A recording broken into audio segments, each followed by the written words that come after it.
আমরা ওই দৃশ্য দেখতে চাই যে মোহামেডান ক্লাব আর আবাহনীর খেলা ন্যাশনাল ফুটবল স্টেডিয়ামে হচ্ছে আর বাইরে মারামারি করছি আমরা। ক্লাব এখন নিরাপদ। বরকতুল্লাহ বুলুকে সভাপতি করেছেন, তার নামের সাথেই বরকত আছে, ইনশাল্লাহ মোহামেডানের বরকত হবে। হারিয়েছে জৌলুস, ট্রফির শোকেসে যেন ধুলো জমে গেছে। সাদাকালো শিবিরে প্রাণ ফেরাতে দক্ষ সংগঠক আর শুভাকাঙ্ক্ষীরা এক হয়েছে। এবার বুঝি কোটি কোটি ভক্তের প্রিয় ক্লাব ঢাকা মোহামেডান পাবে সঠিক দিশা, তাদের থাকবে সাফল্য জেতার নেশা। ঐতিহ্যবাহী ক্লাবের নবনির্বাচিত কমিটির পরিচিতি অনুষ্ঠানে কে নেই? এমপি, মন্ত্রী থেকে সাবেক তারকা খেলোয়াড়রা। মতিঝিলে দামি ফ্রেম, দারুণ মিলন মেলা। ছোটবেলায় যখন রেডিওতে খেলা শুনতাম তখন এই মোহামেডান ক্লাবের খেলা শুনেছি, আমাদের তৎকালীন পূর্ব পাকিস্তানের এবং কলকাতার মোহামেডান স্পোর্টিং ক্লাব। সারা দেশের তরুণরা যেন বিভক্ত মোহামেডান এবং আবাহনীর মধ্যে।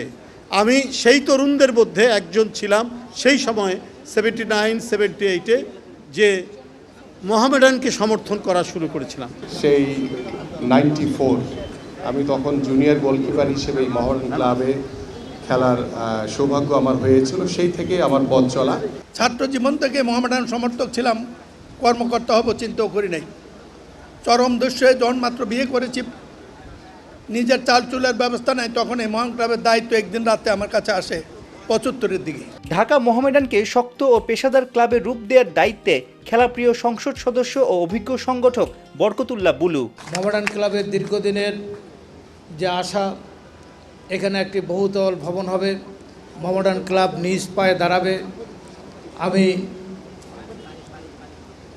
মাননীয় মন্ত্রী জনাব মির্জা ফখরুল ইসলাম আলমগীর সাহেবের কাছে অনুরোধ করব, এখানে অনেক মন্ত্রীরাও আছেন, তো মির্জা ফখরুল ইসলাম আলমগীর মাননীয় প্রধানমন্ত্রীর কাছে এই মোহামেডান ক্লাবের আমরা একটি দাবি নামা নিয়ে উনি এবং প্রধানমন্ত্রীর কাছে যাব। উনি আমাদের সহযোগিতা করবেন, বোর্ড অফ ডাইরেক্টর সবাই থাকবে। আমার মনে হয় তখনই এইটি ফয়সলা হয়ে যাবে। শুধু ঢাকা মোহামেডান দাপট দেখালেই চলবে?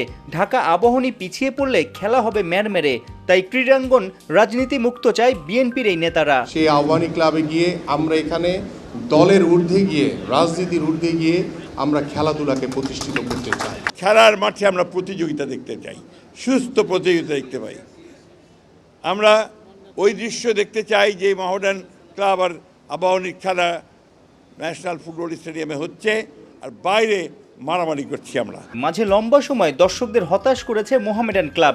নয়া কমিটির তেলেসমাতি দেখার অপেক্ষায় সবাই। সেই মোহামেডান এখনও তার অস্তিত্ব ধরে রেখেছে, ভবিষ্যতে উত্তরোত্তর ক্রমবর্ধমানভাবে সে তার এই সুনামকে সে ধরে রাখতে পারবে। ফুটবল হোক, ক্রিকেট হোক, হকি হোক, যেইটাই দল গঠন হোক না কেন, ভালো দল গঠন হবে।